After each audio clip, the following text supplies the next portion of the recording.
you've spent the morning looking at the production side of things. You've seen how things have grown.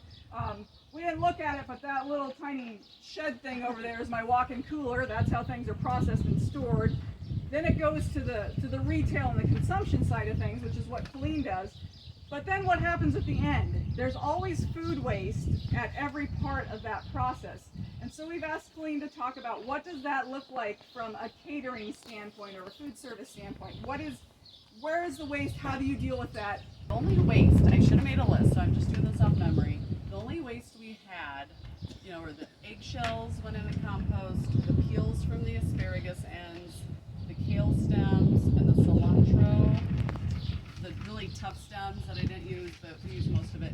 That went in the compost along with, that was about it. Then the rest of the scraps, like say the onion ends, the garlic ends, the herb and some of the other stuff, then we put that in a broth, or we add water, we cook it on the stove and make a nice vegetable broth. And we use the vegetable broth in our lentil rice salad that you'll be eating. So a lot of that stuff, the scraps, you can use in vegetable broth. We only get trash picked up once a week, and it's worked very well. So we recycle our cardboard, our plastic, our glass, and then cans is the other thing.